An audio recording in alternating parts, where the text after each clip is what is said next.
最大的發現，就憑300塊錢為什麼能做成這麼多事情？外界不能理解，就是我們是騙子。經過法院審理，又不能證明我們這騙了誰，不能證明點，沒受害人。那就說我們發現了新東西，經過更深入持久的研究，因為我們是研究馬克思主義的嘛，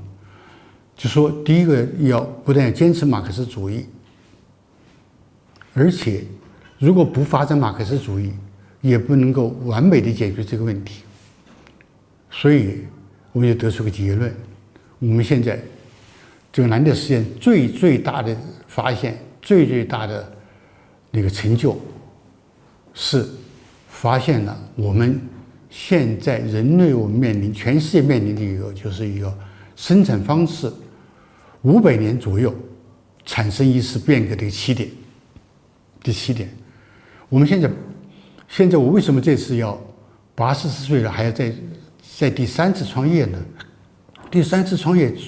最主要的目標就是把蘭德實驗繼續下去，完成蘭德實驗。因為這個事兒是非同小可的事兒。如果說像現在大家一般理解的，全世界不是我們中國的一個經濟學界，全世界經濟學界都是這樣理解的，認為我們現在全世界面臨的是第3次工業革命。還有人就施瓦布，就是那個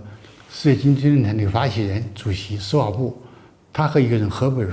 寫了一本書，叫《第4次工業革命》。他們還是在工業革命的概念上，解釋目前我們這個生產力如何為什麼是如此迅猛發展的原因。但是根據我們蘭德實驗的研究，他们的判斷是錯誤的，是錯誤的。我們人類經歷過了第1次工業革命、第2次工業革命，但現在這是目前最大的生產力的變化，不是工業革命，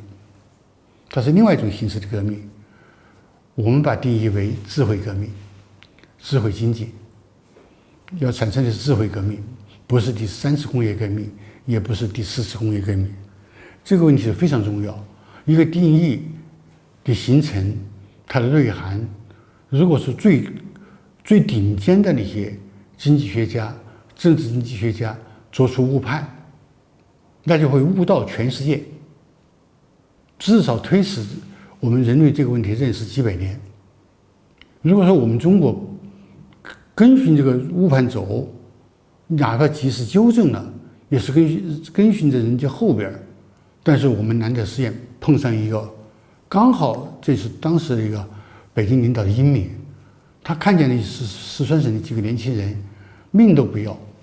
不顧一切的要解決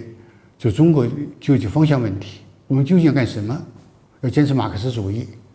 馬克思主義現在在中國的實用，我們應該幹什麼方向，幹什麼事情？這個問題我們解決了，就小範圍的解決了，就300塊錢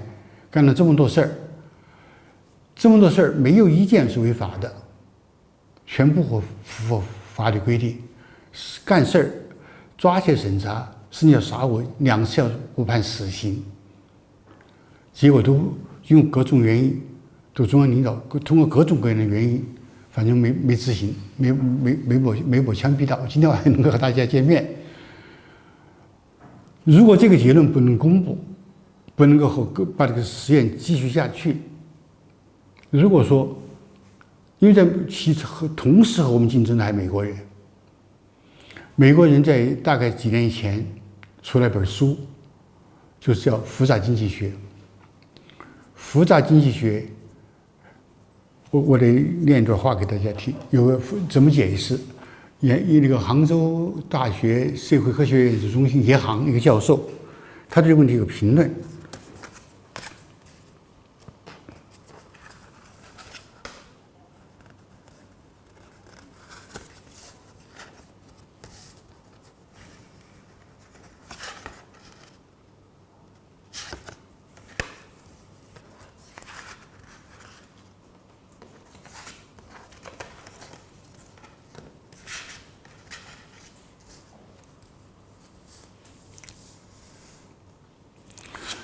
那个我找到了，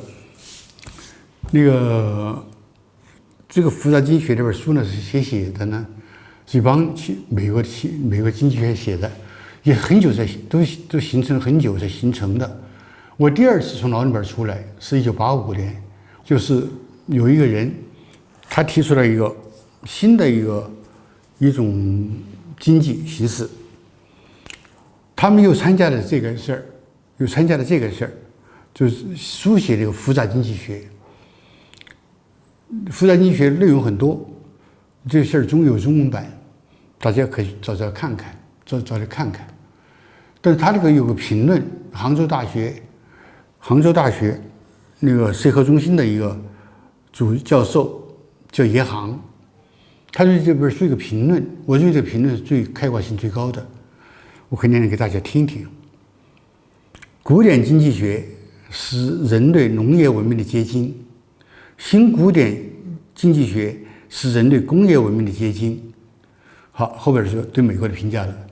複雜經濟學是人類信息文明的結晶。這個作者叫布萊恩·阿瑟，阿瑟的著作為我們了解這個正在身邊發生，並且將主導人類經濟未來發展願景的形態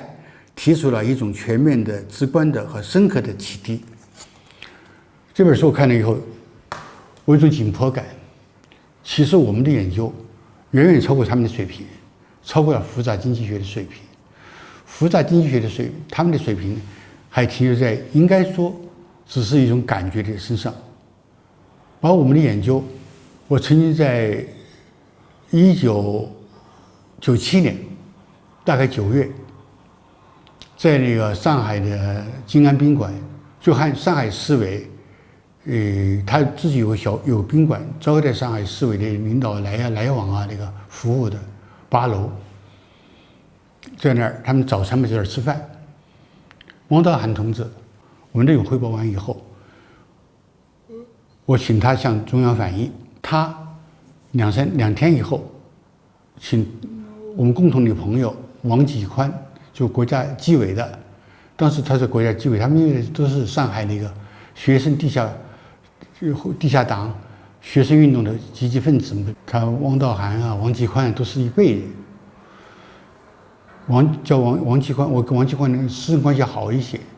他給我捎個信兒來，